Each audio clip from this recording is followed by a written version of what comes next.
Welcome to our channel. Today we're diving into a fascinating and terrifying scenario. Could the United States survive a zombie apocalypse?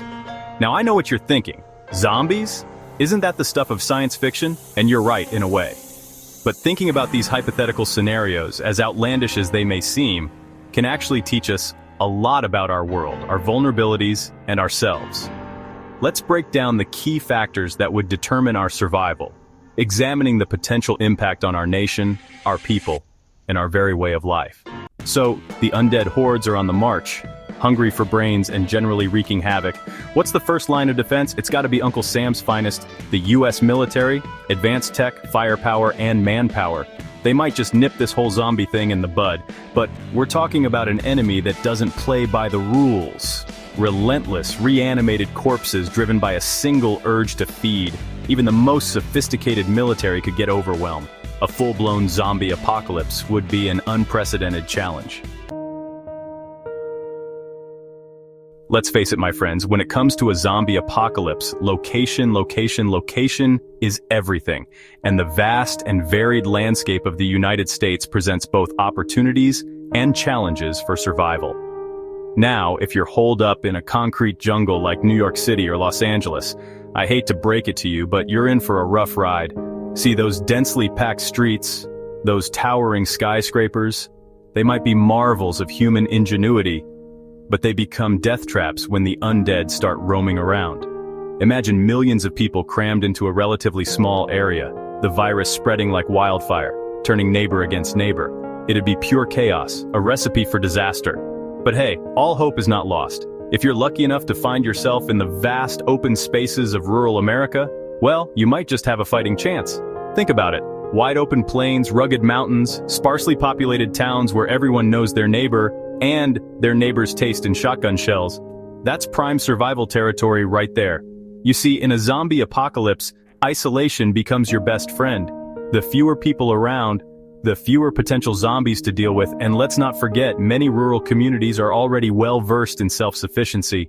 They hunt, they fish, they grow their own food, and they sure as heck know how to handle a firearm. These are skills that would be invaluable in a world gone undead. Of course, even in the countryside, there would be challenges. You've got to worry about contaminated water supplies, potential raids from desperate survivors, and the psychological toll of living in a constant state of fear. But compared to the urban nightmare, I'd take my chances in the great outdoors any day. Let's talk about something that sets the US apart. Its people. You see, America has this unique culture of preparedness, this can-do spirit that runs deep. It's in our DNA, passed down from generations who tamed the Wild West, survived economic depressions, and faced down global threats.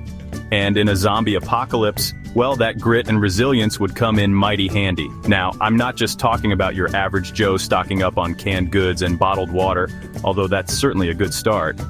I'm talking about a whole subculture of preppers, survivalists, and everyday citizens who take emergency preparedness seriously. These folks, they've got their bug-out bags ready, their shelters stocked, and their skills honed for just such an occasion. They understand that when the grid goes down and the government can't help, you're responsible for your own survival. And that kind of self-reliance, that ability to adapt and overcome, well, that's a powerful weapon against any threat, even the undead. Now, I'm not saying everyone in America is a card-carrying survivalist, but there's a certain resourcefulness, a sense of community, that I think would shine through in a crisis. Think about it. Neighbors helping neighbors, sharing resources, forming militias to protect their communities. It wouldn't be pretty, and there would undoubtedly be conflict, but I wouldn't bet against the American spirit. We've faced down tough times before, and I have a feeling we'd find a way to muddle through, even with zombies on the loose. Chapter 4. Fields of Corn, Fields of Fear, Resources and Infrastructure in the Face of Collapse. Alright, let's talk resources, people. Because in a zombie apocalypse, it's not just about fighting off the undead, it's about surviving the aftermath. And that means securing the essentials, food, water, shelter, and the infrastructure to support it all. Now the good news is, the United States is a land of abundance. We've got vast farmlands, a robust agricultural industry, and enough natural resources to make a king jealous.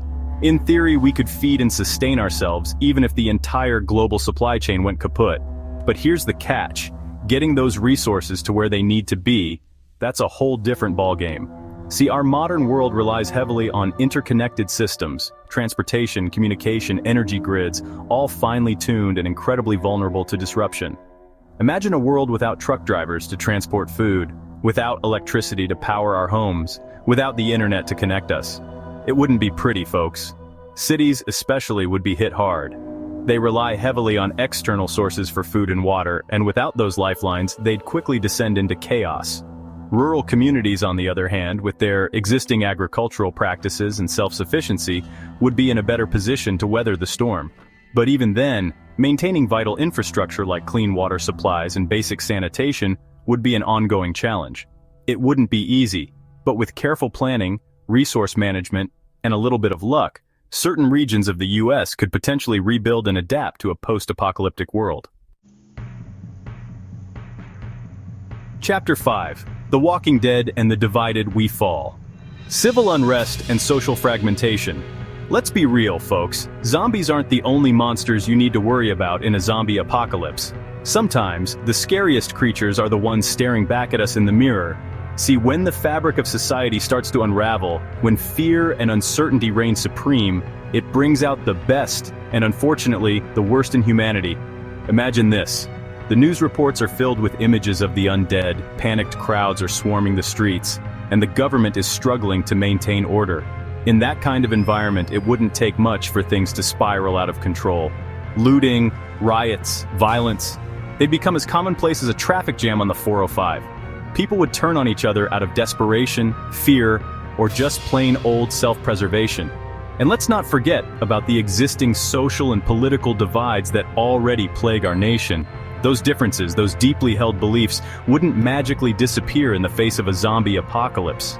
If anything, they'd likely be amplified.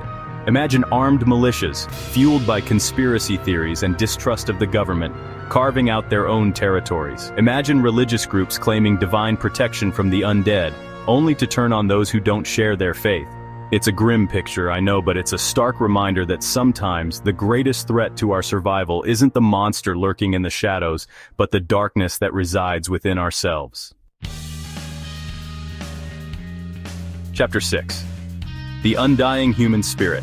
Psychological and emotional resilience in a world gone mad. Now, we've talked a lot about the physical challenges of surviving a zombie apocalypse. The fighting, the scavenging, the constant struggle for resources. But what about the mental and emotional toll?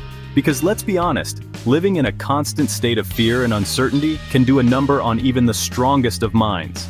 Imagine witnessing the collapse of civilization as we know it. Imagine watching friends and loved ones succumb to the zombie plague, or even worse, having to put them down yourself. Imagine the guilt, the grief, the sheer terror of knowing that at any moment, you could become one of them. That kind of trauma, that constant exposure to death and violence, it would leave scars, both visible and invisible. Depression, anxiety, PTSD, these would be as much a part of the post-apocalyptic landscape as abandoned buildings and roving hordes of undead. But even in the darkest of times, the human spirit has an incredible capacity for resilience. It's in our nature to adapt, to find hope, to seek connection even in the face of unimaginable horrors. Imagine communities coming together, sharing stories, offering support and solace to one another. Imagine finding moments of joy and laughter amidst the chaos, clinging to the things that make us human: art, music, love. It wouldn't erase the pain, the loss, or the fear, but it would remind us that even in a world overrun by zombies, life in some form goes on. And ultimately, it's that spirit, that indomitable will to survive, that would be our greatest asset in the face of such adversity. Outro, so could the US survive a zombie apocalypse? The answer, as with most things in life, is complex.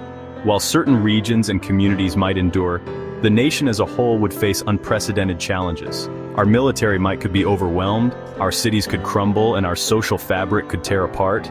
But even amidst the chaos and carnage, the human spirit, that spark of resilience and ingenuity, would continue to burn bright. From the heartland to the coasts, Americans would adapt, innovate, and find ways to survive. So, while the future remains uncertain, one thing is clear: we wouldn't go down without a fight. Thanks for watching, and don't forget to like, share, and subscribe for more thought-provoking content.